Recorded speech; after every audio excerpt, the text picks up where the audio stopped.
We are here to talk about the hottest button issue that has plagued the Switch 2. My goodness. And it's game key cards. Facts. Facts. This has become a real problem. And there are just so many people that are like passionately against the idea, you included, the idea of a game key card. And we want to dig into this a little bit, talk about what is going on here. Why did this become such a sensitive topic for people? And also there's some origins at Nintendo around maybe what kind of started the idea of a game key card. And then finally we want to answer the question of like whether or not we think Nintendo would ever put a first party game on a game key Can't card. believe you're even uttering these words. Scary thoughts. My gosh. But yes, let's dig into this because it's become a real big deal. Yeah, and since the Switch 2 first got revealed, there have been a couple things that have been these flashpoints where people have, really passionately spoken out about it. Yes. Like for a while, when we first learned about the system, there was the whole debate of, is it new enough or not? Does that even matter? That kind of came and went. The $80 price debate, people shouting, drop the price. That, obviously right after the Direct, that was the hot, intense thing that was happening there. I wouldn't say people have moved on from those topics, but I think people have just, at some degree, accepted, like, okay, I'm going to have to pay $80 for this. Whereas this issue, which first spiked so much when we learned how much of the Switch 2 launch lineup was on a game key card. Right. And it was like a shocking moment. It's like, wait, everything but like 3 games is going to be a game key card? What a bleak future we're staring down. Like, this has been the hottest of topics since. Yeah, it's really interesting because I think this launch, just the Switch 2 launch in general, has definitely been one of the launches where there have been more of these like sort of dramatic outcries and these issues. And a lot of it is around misinformation. Because even when people were starting to learn about a game key card and starting to realize that, almost 90% of the Switch 2 lineup was on a game key card, there was a lot of like fact finding that the consumers themselves had to do, which I think really exasperated the issue because Nintendo never came out officially explaining what this is and why. So that I think that just like made it way worse because people were trying to like find the information, find actual confirmation of what exactly this is. And that's just made it way worse than I think, it already is, which is unfortunate. So, we over the months since we first learned about these, we've addressed game key cards in, various videos, various podcasts, but we wanted to do this standalone video just to give it kind of the proper depth of conversation and ourselves, like try and come up with some wrap our heads around it a little bit. Like why is this so hot button? Why has this endured? Where might this be going? Yeah, I think the question is where might this be going, which is the scariest thought for a lot of people who just really dislike this, and it's a scary future. You're fear-mongering now. I'm not. You're preying on me. I don't like it. You look scared already. You look terrified. So, anyhow. Why don't we just start, again, for people who are maybe, just coming into this conversation quickly, like what is a game key card? To kind of go through the facts. Right. So it's a physical Switch 2 game card that does not include the full game. So it actually includes very little data on the card, but otherwise looks indistinguishable except for some fine print. There's a tiny little key icon. It is called out, but you could miss it if you were not like looking closely at it. And if you're not following the conversation around this, just like, it's a game. To this degree, you see it on a shelf at a Target. That's the game I want. You are going to just pick it up and think it's something else. Grab it. Yeah. But what it does is it acts as your key to downloading the full game from the eShop. So you put it in to your Switch 2, and then you still need to download the majority of the game off of the eShop. So if you don't have an internet connection, it doesn't work. There's nothing. You can't do anything with it. So if you're on an airplane and you have... You better have done it before. Oh.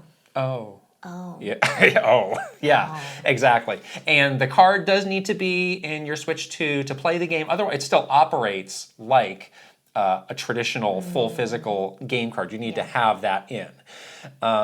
So, I think this is going to be an interesting discussion because I still am very much a proponent of the physical games. Yeah. Whereas you've moved on mostly to digital, but you have a lot of great reasons for doing that. So maybe just briefly, like, why is digital something that works for you? Yeah, for me, like, I just really like having all my games that I'm playing, like, easily accessible to me digitally. Like, I travel so much with my Switch, and I imagine that I'll be doing the same thing with my Switch too. From the kitchen to the couch to the the bed, bathroom. the bathroom. Absolutely.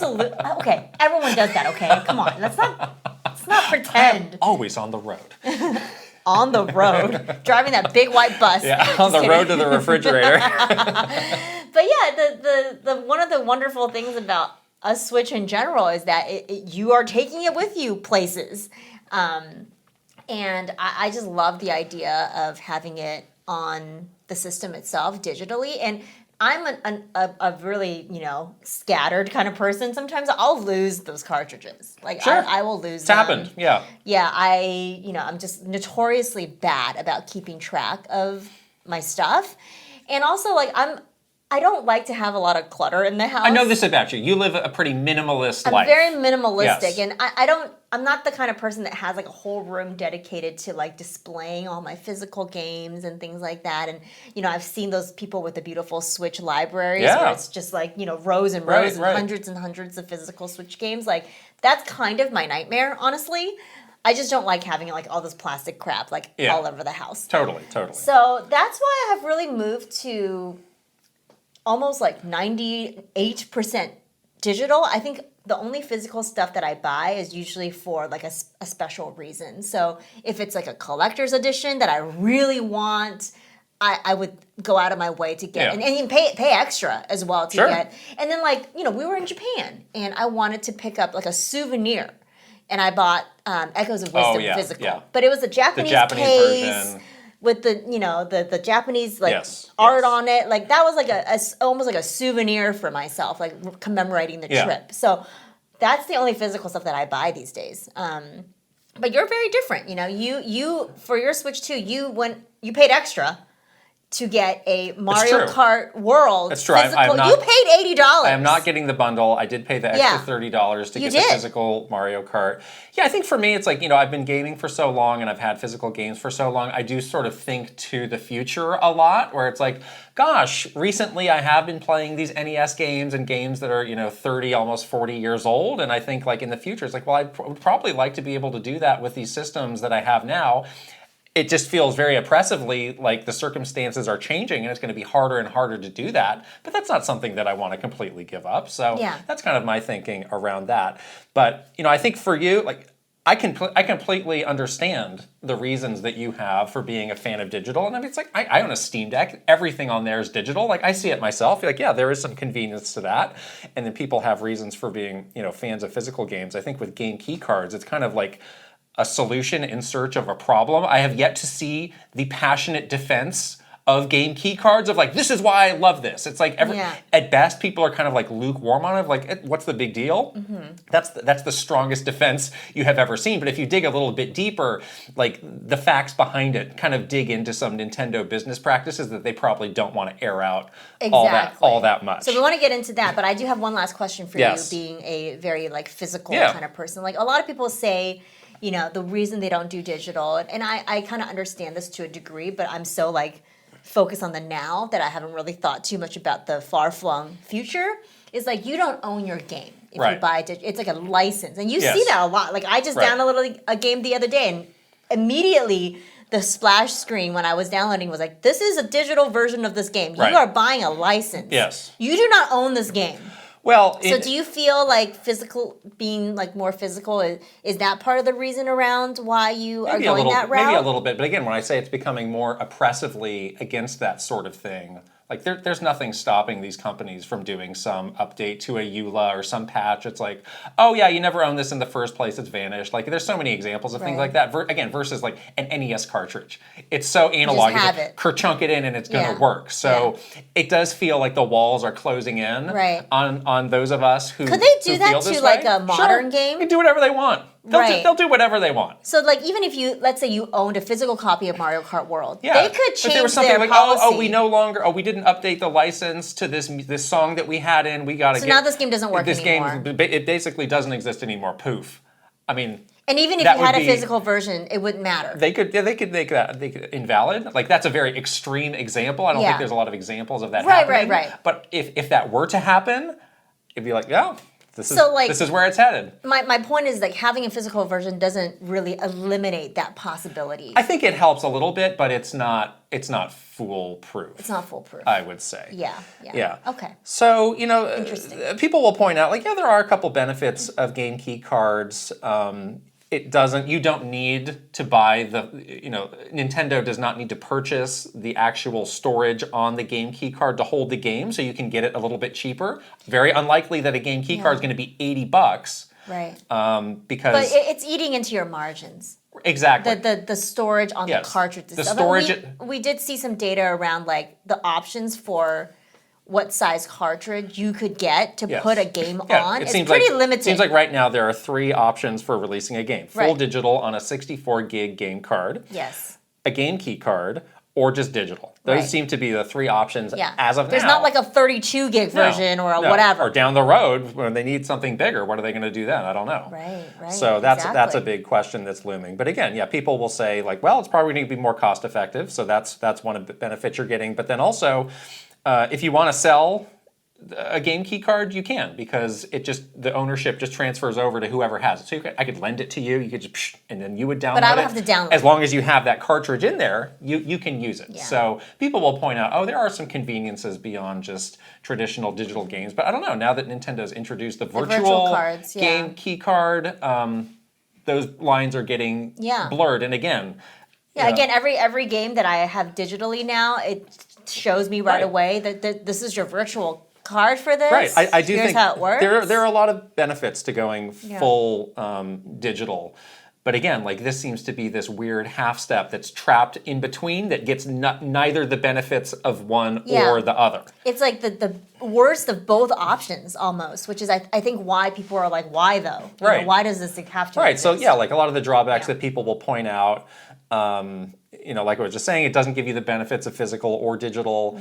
A lot of times these are the only physical versions that are available. So, again, if you have this long-term concern around the viability of your library, or like a server shutdown situation where it's like, oh, well, how am I going to download this? And we've already started to see, a lot of these, Sony, Nintendo, they've started to slowly wind down. Yeah. And we have not yet reached a point where things that you owned, you can still re-download those.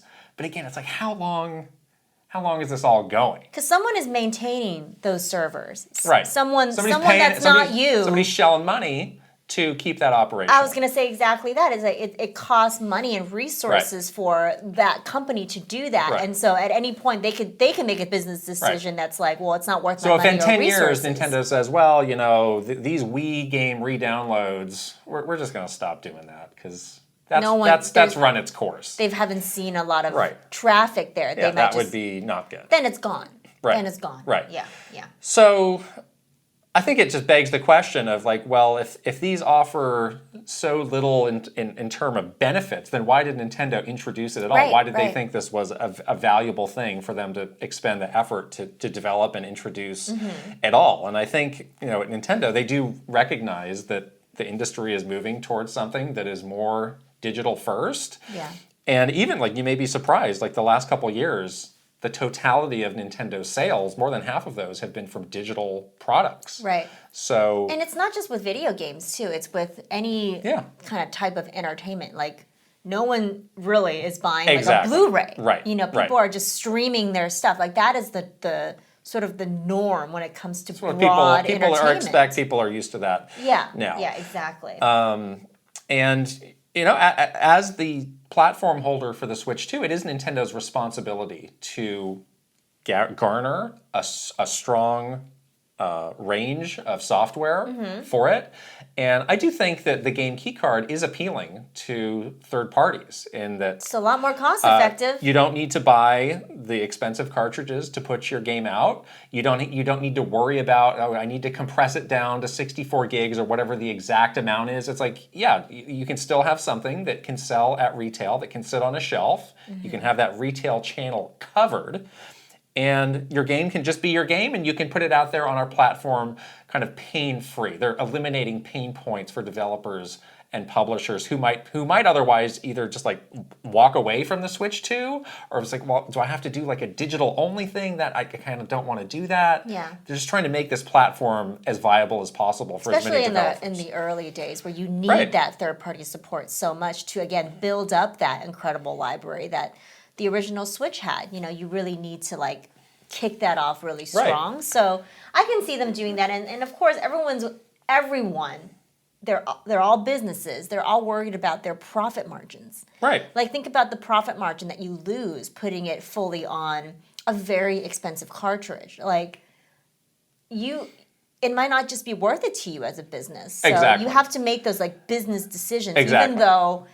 even though sometimes those decisions don't feel as consumer friendly. And Exactly. you know that there's going to be a trade-off there. Right. Doug Yeah. Bowser himself got asked about this, and here's what he had to say. When you look at game key cards for us, our goal with Nintendo Switch 2, similar to what we were able to accomplish on Nintendo Switch, is to have the broadest and deepest library of content we possibly can. Yeah. And that includes our publishing partners. And game key cards are a way that our publishing partners are able to bring more content onto the platform, deeper and larger, more immersive content on the platform. So that's Yeah. basically what we were just saying. Exactly. That makes sense from a Nintendo perspective. Yeah. So we actually checked in with one of our other former Nintendo employees who worked on the retail team and worked on a program of, if you've been to any retail store that has a pretty big Nintendo section, you'll notice they have these cards. Like, you can buy an eShop card of a specific game, but it sits on a shelf. Yes. It's almost like a gift card. Exactly. It's like a gift card, but it's right next to your like NSO, subscription or your eShop credit. Right. And they have, depending on where you go, they have like dozens and dozens of these. It's like a whole shelf of those things, but you can put stuff on those cards. Like, you can put a Mario on there. Yeah. You can put like Nintendo branded stuff right. on there. So we spoke with them, and they just gave us a bit of background on their thing, because I was so curious, because it's like, this feels like an extension. Or the predecessor. Right, kind of the next level of this program that they helped to introduce. So I really wanted to get their thoughts on like, how are they feeling about this, knowing they're probably a little bit closer to this thinking overall. So what they had to say was, even going back to the cards that you can get now, Nintendo really wanted a physical representation of a digital product in a retail store. Yes. Which makes sense, because Nintendo really values the retail channels more so than a lot of other gaming companies. You can see just like those sections are much more built out, much more investment is put into making them look nice and upkeeping them. So that makes a lot of sense. And went on to say that it was an idea that was really widely adopted within the company. Nobody was really questioning it. Of like, this seems like a great idea for us to kind of have it both ways. And I think at the time, this was around, when the eShop was first starting to gain a lot of momentum. Like, Nintendo was really starting to see like a huge amount of profit. And they make so much more money off of the digital games than, this is very obvious, than a physical version of it. So of course it's going to be a segment of their business that they're going to pay attention to. And I think, this was around the time where it was kind of really taking off in a big way, and they realized how lucrative it is. So of course they're going to be looking at other solutions to kind of fill that gap, or even try to transition people over to an all-digital world, because they're making a lot of money that way.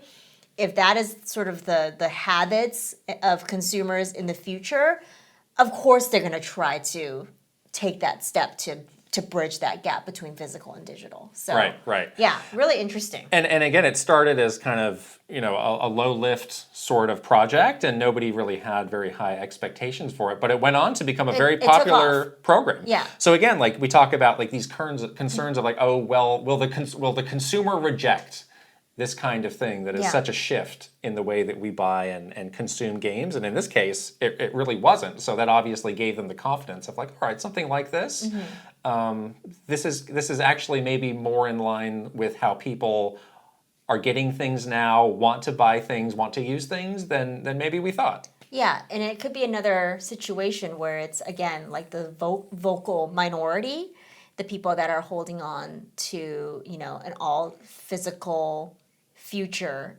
It might be a smaller percentage than we think, and Nintendo might be, looking at that bigger population of more, again, their expanded audience, the person that is just going to be a casual consumer of Nintendo products, and then whoever is going into the store and buying something, they won't know. They're not going to read the fine print on that box that is a game key card. They're not going to know. And if they see that, they're going to be like, well, what does that mean? I don't know. I don't know what I have that the game means. in my hands. Here I go. I'm holding it. Yeah. I'm going to buy it for little Timmy. Yes. So it's sort of like, which audience is the bigger potential audience for Nintendo to service? And I think that is going to be the answer to whether or not they will continue something like this in the future, and maybe even expand this in the future. So we had to ask the inevitable kind of worst case scenario question, because Nintendo has suggested they don't have a plan to use a game key card right now at the moment, but down the line, is there some scenario where they could start to release first-party games on game key cards? And again, this person does not work at Nintendo anymore, so this is just their informed thought of having worked there for a good while. And they said don't rule it out. Yeah. Because if they get evidence that game key cards are kind of indistinguishable for the mass audience, if it's not impacting sales, then they might be like, well, this is a lower cost option that still lets us accomplish the goal of having the thing in a store. Then maybe it's something, we had largely made it available for partners. Maybe we should get on this ourselves. If the stuff, if it sells exactly the same, if it makes zero difference in the long run, give it a shot. Yeah, and again, the potential expanded audience won't know the difference. Right. Again, is that the larger audience that Nintendo wants to, capture and market to, or make it easier for, or make it more cost effective? Yeah, and if they were to do it, you can imagine the first games to do it would not be something like a Fire Emblem or a Xenoblade. It might be something like a Ring Fit Adventure, or a much more expanded audience, leaning game. Yeah, it's like a test, like a weather balloon. Let's just see what happens. This is just like what happened with the game prices. Yeah, when they tested it with a $70 Zelda game and saw people's reaction to it. So I can see them, testing the waters a bit, putting a toe in the water a bit to see, what the eventual reaction is going to be. Right. But I think this person was also very clear in saying there is going to be some form of physical. Yes. That the physical nature of video games is not something that's going away, and Nintendo is not going to take that away. Right, but again, they realize the importance of that. But the counter to that is this is not the full physical as we have known it and loved it. This is kind of some weird, twisted nightmare version of that. Yes. Yeah. I mean, but yes, maybe it is only for those expanded audience games. Maybe it's only for special circumstance game. This game is so big, this is the only way. Yeah. Or else we gotta charge you, the consumer, $200 for it or something. Or for any of these really more core games, we will commit to putting the full game on a physical version. Yeah, and unfortunately, Nintendo has yet to be burned from any of these big kind of fan backlash moments. It's always been kind of an intense moment to sit in it and to feel that from the fans. But again, ultimately, do these things ever sell less? Is there any negative impact to Nintendo's bottom line? They haven't really experienced that. I would love to see, again, we will have to wait to get all Yes. that data Yes. and see what happens. Right now, we're sitting in a place where it has not come out yet, and we haven't gone through a period of time where these things exist in the wild and people are like buying or not buying them. Right. So I would love to see that data. Like, does it matter? You know, Yes. is it going to be something that people are like widespread? People are like, yuck, I'm never touching a game key card, or is that segment of people not touching it, but like the broader consumer base is like, yeah, I don't care. And again, like we kind of, or I can't tell. We kind of joked about this, but again, imagine the next Zelda game. It's like, oh my gosh, this is the biggest game Nintendo's ever made by such a far and wide margin. Yeah. There's no way that we can get this onto a 64 gig cartridge. It's in 4K. It's so big. There's so much data. Oh my goodness. And we haven't come up with a larger format that we can use or we can get ready in that quantity for the launch of this game. So, well, we could try and get that storage ready to go, but it's going to cost $100 like your Grand Theft Auto 6, or we could put it on a game key card and it'd be $70. That's a nightmare scenario that again. 2 cartridges. Like 2 discs. 2 discs. Well, then it's going to cost even more. Oh. Then it's going to be $120. 2 I don't know. cartridges. I don't know. No, that's $160 because 80 plus 80 is Well, I don't know. 160. I just think like, 5 years from now when games are at a very different point on the Switch 2, like what could that be? But again, we're getting a little bit ahead of ourselves. Yeah. So those are kind of the assumptions that Nintendo has. So then I think you have to ask yourselves, are those the correct assumptions about what these third parties want? And I think right now they kind of are, because we are seeing the vast majority of the games at launch are game key cards. It's only a very small number. Cyberpunk, yes. Rune Factory, yes. And obviously Mario Kart is yes. pure, true physical. Almost everything else is a game key card or all or just all digital. All digital. Yeah. Right. So we have seen some comments of third parties saying like, yeah, we kind of had to go out on a limb to make this decision. Like, we didn't necessarily have all the information at our fingertips. Or even understand how people are going to react to it. Yeah, when we had to decide. But again, when you see a company like Sega, like, they have many games on day one that are all on game key cards. It's like they didn't even spread it. They're like, well, let's put a Yakuza. That's got a really dedicated fan base who appreciates physical. Like, they didn't even do that. Yeah. Puyo Puyo Tetris, like that's a casual game, put it on a game key card. Sonic and Yakuza, that'll be pure physical. No, everything's on a game key card. Yeah. So they just made a blanket decision. For whatever reason, that was very appealing to them. But the people who opted for full physical, they have been very vocal. So CD Projekt, they had this great quote about this that I'll read. It's not a matter of getting away with something. Nintendo at physical retail is still strong, and retail is in general not going anywhere. I don't think we'll soon experience a reality where we're just having all digital games. But again, it's especially important for the Nintendo audience. We maybe could have gotten away with it, but is there a point? The right thing to do was to have it out on the cartridge with a plug-and-play experience. Advice to other studios, he adds, do not underestimate the physical edition. It's not going anywhere, and Nintendo players are very appreciative of physical editions that are done right. So that's CD Projekt with a very inspiring, some might say, based quote. Yeah, I feel like they are a studio that really understands the audience. Yes. And this might be specific to the Nintendo audience. Like people that are playing on other platforms may not have this kind of visceral reaction. Right. So this is good on them for recognizing the audience in which they're launching their game to. Yeah. So then Marvelous is the other company with Rune Factory that has a full physical game, and they got asked about this. And something that you learn, this was an interview with, I think it was RPG Site. This is Ken Berry, who's like the head of Marvelous in the US. He speaks up right away in this interview. It's like, I am personally a proponent of physical games. So you have the guy at the top who's making the decision. Yeah, this is a personal decision though. Right. Like what if the guy at the top was a digital game? Exactly. But I think the distinction with Marvelous is, again, you talk about understanding your audience. Yeah. All those games that they're putting out are pretty niche. Like Rune Factory is not a mainstream game, to the same degree of a lot of other games that we're seeing, and they very smartly know what their audience wants, and what they want is a physical game. Right. So for them, that is a very smart. This is the correct decision. Yes. For them to make, and they even worked with Nintendo to come up with this kind of hybrid cartridge, which I'll be honest, I still don't completely understand how this works, where you can put it in a Switch, you can put it in a Switch 2, it'll just play the right version. It's crazy. So good for them. Magic. Good for them for kind of pushing against, like, are you sure those are the only options?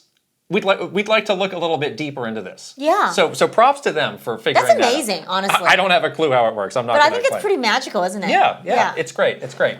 So again, you see these companies that care about the audience, that understand the audience, and then others that are just like pack it and ship it. Boom. Yeah. Here we go. Yeah, exactly.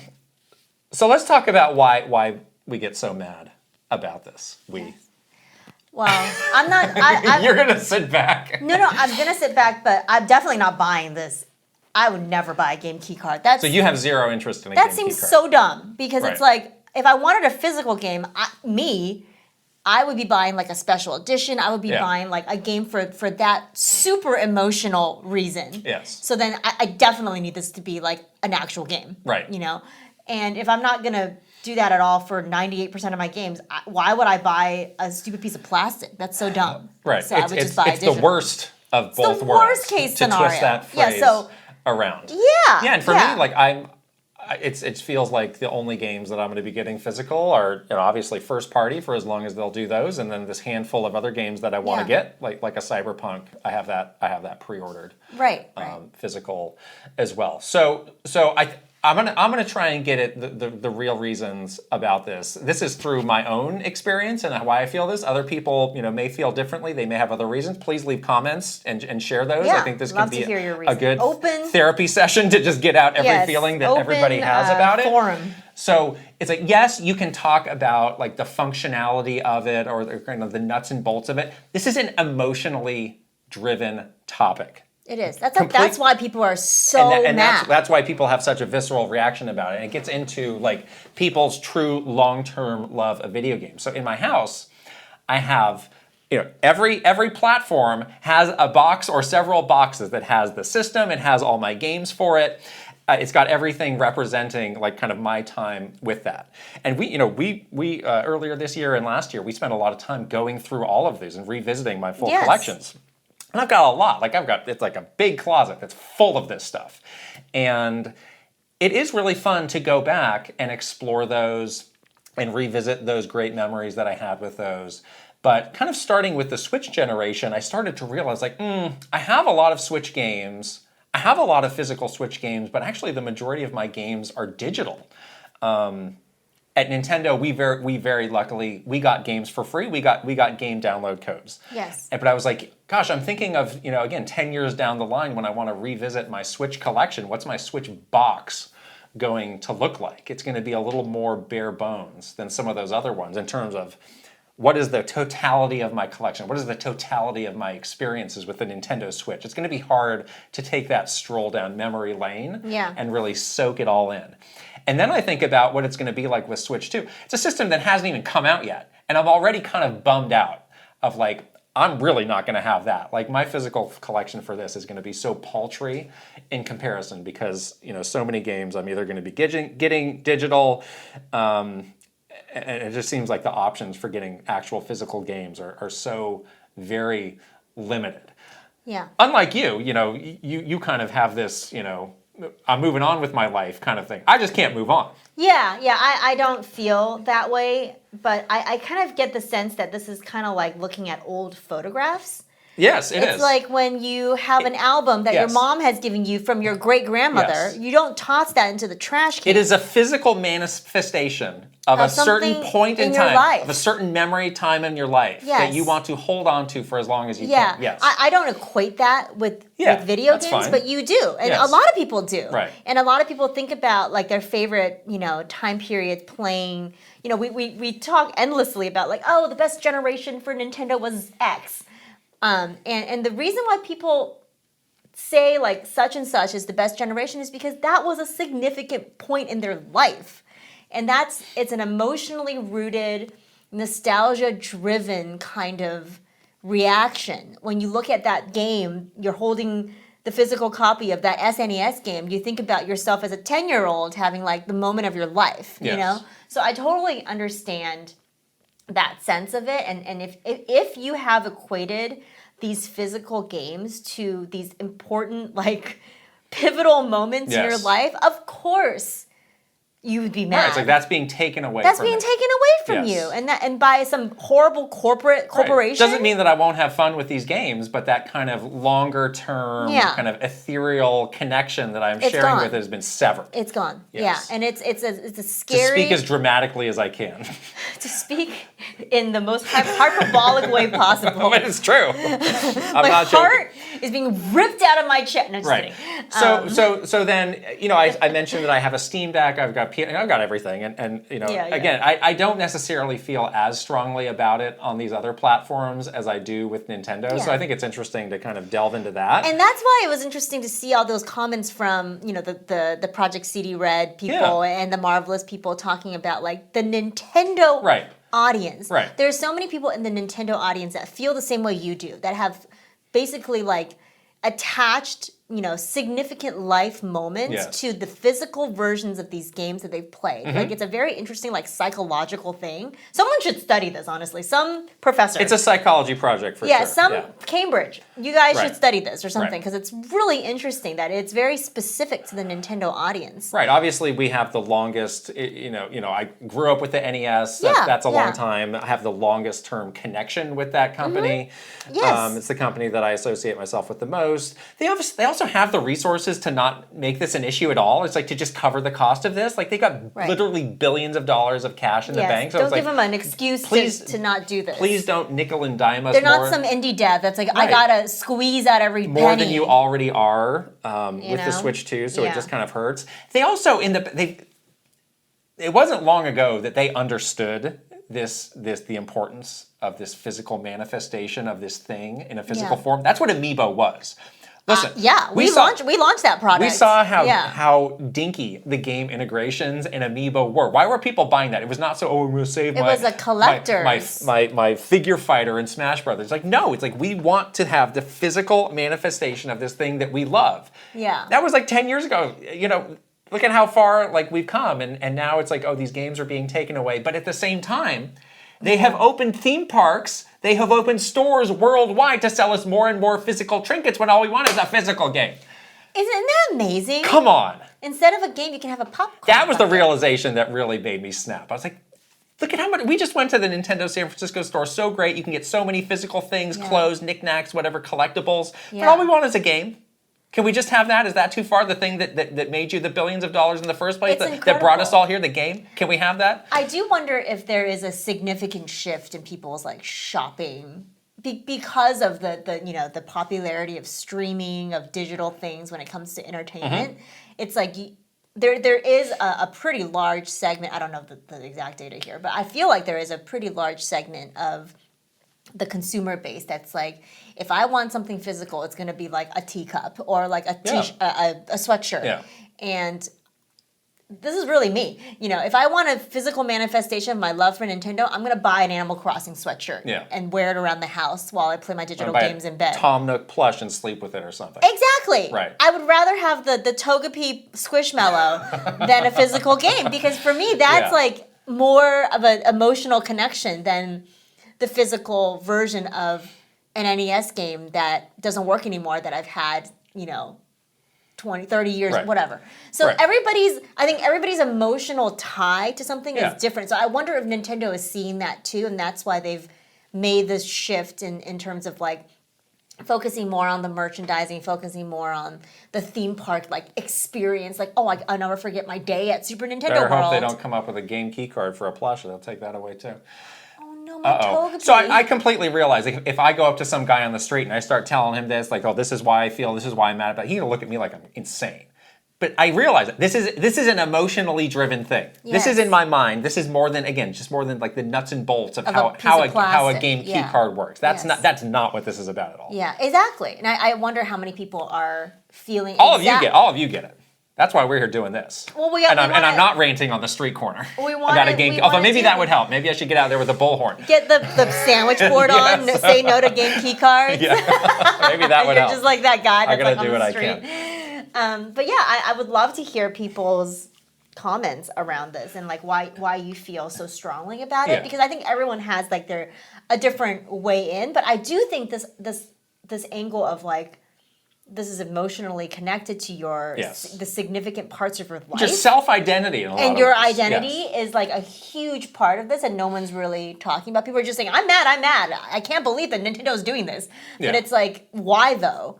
And we Yeah. need to kind of get to the root of that, you know? Yeah. So, people have said like, oh, we can boycott these, we can stop these, we can get them to change course. So I think that's fair to examine, what's possible with that. It's going to come down to how these things sell. Obviously, again, the dedicated fans who want to boycott that's fine. But again, there's How many are there? millions of people out there who are just going to stare at this thing, and I think for most of them, it's not even going to register what this thing is. Right. So I am skeptical that this can be stopped in any sort of a way. I'm always skeptical that any of these things can be, quote, stopped. I mean, it's possible that some of these publishers see this and get freaked out, like even without, And they can see the good examples of like Marvelous and Yeah. CD Projekt Red and how much fan favor that they gained Right. from doing a non-game keycard, and they can just say this is an easy way to like please the fans. Right, I'm not So talking that could like be it. like EA's not even doing a game key card. They got a code in a box. But like going further down the spectrum, Oh, like gosh. there are companies that's even worse, yeah. that again have that sort of similar relationship with their fan. Where again maybe with these first games they were like, well, we'll try it out, and they see this and it's like, even though it sold okay, maybe we better go back to the other thing. Yeah, 'Cause what's people going to happen when CD Projekt Red are mad about sees, this. 80% of their profits from their Switch 2 version of Cyberpunk is digital? I'm not worried about them. We don't need to put them as the problem. My goodness. Not a problem, Yeah. but what if they see that data? I'm just saying, like, we don't know the data. All The right. data is not, we won't see that until like months later. Yeah, but you But pointed. that's what these people are going to be looking at. Yeah, you That's what pointed these out earlier. publishers are It gonna be is looking true at. that like almost every sort of media has made this transition already. Yeah. Like music, movies, like we're streaming everything, and Yeah. most people are happy with that. That has brought conveniences to them that they appreciate and they like. Yeah.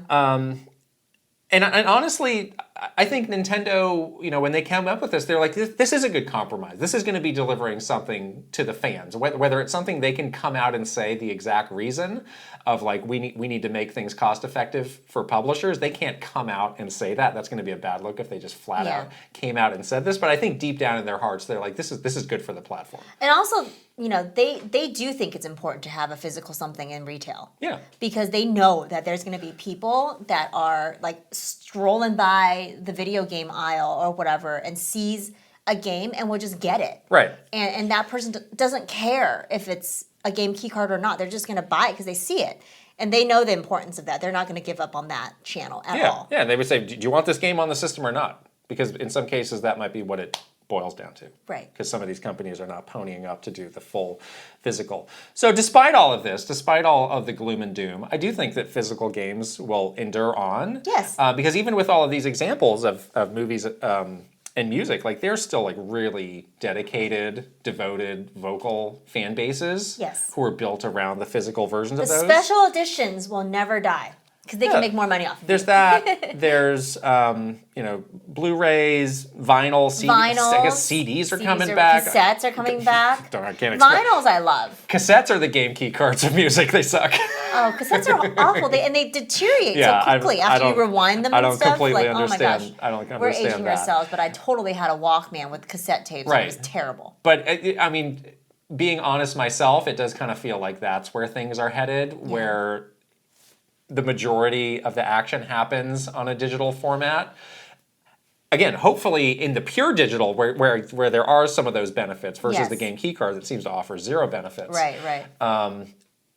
But I can't see the physical games vanishing. No, I don't think they're going to vanish. Completely. I don't think so. But this could be a bumpy ride the next couple of years as they try and work out what's going to work for what audience. Yeah, we have to watch and see what happens. We have to see this initial batch of sales, how they do, to inform the future decisions. But I don't think that physical is ever going to 100% go away. I don't think Nintendo will ever do that. I think they absolutely, talk about someone that knows their audience. They absolutely understand the audience that they are, their most dedicated audiences that just want this because they have this emotional tie to their brand and they want to cultivate that. So Yeah. I don't think that they're going to go out of their way to, to sever that bond in the words that you use. That was very severe. But yeah, I think it's an interesting thing for us to watch and see what happens in the future. I'm just hoping that there is a wonderful, beautiful Metroid Prime 4 special edition, because that's what I would like to get physical. Okay.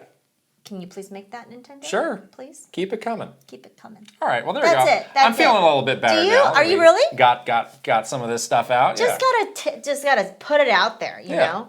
Yeah, really interesting, because we have such different, viewpoints on how we consume and how we interact with our games. Yeah. Even though we're both like very long. But interesting that we both came to the conclusion that game keycard sucks. Oh yeah, I mean these are awful. These are the most. This is what we can come together. This is like the worst. This is the worst thing ever. But yeah, it's coming from either side. They suck. Right. But it is interesting to have two different viewpoints from. I mean, I'm as big of a Nintendo fan as you are, but I just have a different kind of attachment to it. You know, it's just interesting how everyone's different and everyone functions differently. So yes, please tell us nicely. We're not the enemy here. This comment section. Ooh. We are not the enemy. Let me just tell you. We hate them too. Okay, I'm just putting it once more. We're not fans of this. We do not like this. Please don't come at us. Okay, but you tell us nicely and be nice to each other in the comments about how you feel about this and if you see any benefits at all to a game key card. Or if do you have like this very strong emotional attachment like Kit does to all of your old physical Nintendo games? I want to do. We can do our own psychological experiment right here in the comment section. So yeah. Okay. Deep breath. We'll see you later. Bye.